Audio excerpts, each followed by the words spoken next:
It's hard to believe that it's been 4 weeks since the last time Southern Illinois played a game here in Carbondale. Bye week, 2 straight road games, but Southern Illinois finally back at home against Youngstown State tomorrow. The Valley on ESPN and Saluki Radio. Here's your Saluki Radio preview with the Coach Pat Poore alongside Mike Trude. I am Luke Martin. Mike, let's just start with this series with Southern Illinois and Youngstown State. It has not been kind recently to the Salukis. 3 straight wins in the series for the Penguins. And you look at Coach Hill's time here, 2-6 in the 8 games played against Youngstown State. Yeah, and Southern's lost 6 of the last 8 against this team and was probably, if you look at it, favored in maybe 3 of them for sure. And a couple of times Youngstown just came in here and whooped the Salukis' butts, and then Southern had a game at Youngstown that they needed to win to have a really good shot at the playoffs a couple of years ago and couldn't get it done. And just situationally, Youngstown has been the tougher team against the Salukis when it has counted most in the fourth quarter. You look at this Youngstown State program, Coach Phillips now, Coach Poore, he got him into the postseason last year. Now both of these teams are in the same spot right now. There will be no postseason play for them this year, but still, he's been able to build it there at Youngstown State and seems to get improvement each year. And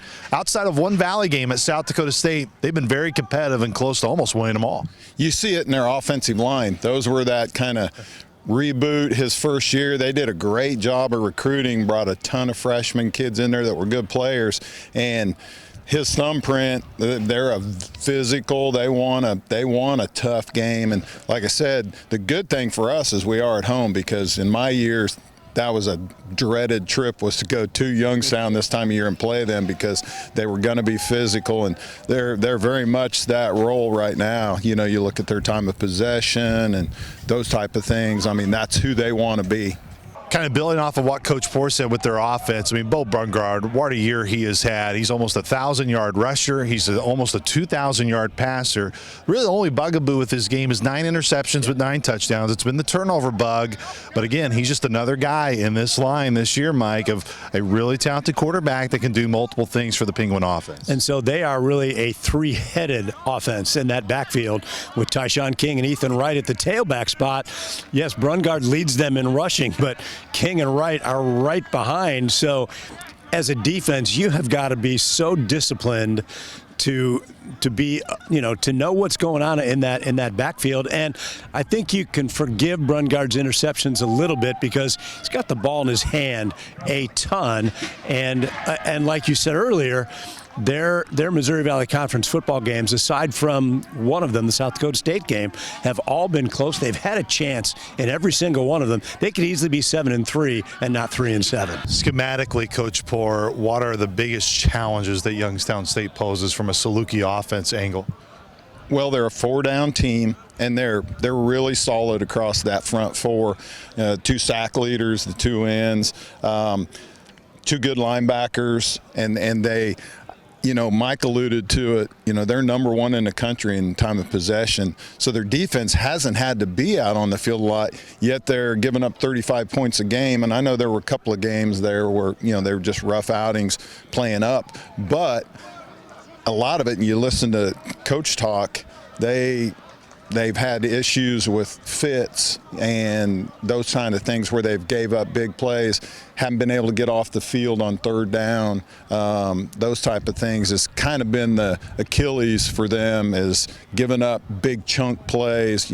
North Dakota game, they've got 3 3rd and longs, and, North Dakota goes right down the field, picks them up, scores, and, just goes to town. 3 games left. 2 will be here at Saluki Stadium, Mike. And look, stating the obvious, obviously Southern Illinois would love a win on Saturday, because that would mean a 6-game losing skid comes to an end. What do the Dogs have to do to get that done? They've got to be productive on 1st down. They cannot be in 2nd and long and behind the chains, as they've been a multitude of times this year. And then they have to be better on 3rd down conversions. Even if it's 3rd and 7, several times they've got to convert some of those 3rd down plays, because their 3rd down efficiency this year is just way below what they wanted it to be. And on the defensive side, they have to get that offense of Youngstown off the field, which means maybe be really good on first down. Force Youngstown into a situation where Brungard isn't just going to pull it down and run an option play and maybe give it to the back, but then he sees the end and he takes the end, or as Pat alluded to, get him out of the pocket where he's dangerous. So they can keep Brungard relatively pocket safe. I think Southern has an opportunity to make some plays and get off the field and give the offense a chance. That does it for our Saluki Radio Game Day preview. Kickoff tomorrow at noon. Pre-game coverage on the Saluki Radio Network starts at 11. Our coach, Pat Poore, moves to the TV booth. He'll join Larry Larson on the TV call. You can also watch the game tomorrow starting at noon on the Valley on ESPN and on the Watch ESPN app. For the coach, Pat Poore, for Mike Trude, I am Luke Martin. We will talk to you tomorrow. Saluki Nation, go Dogs.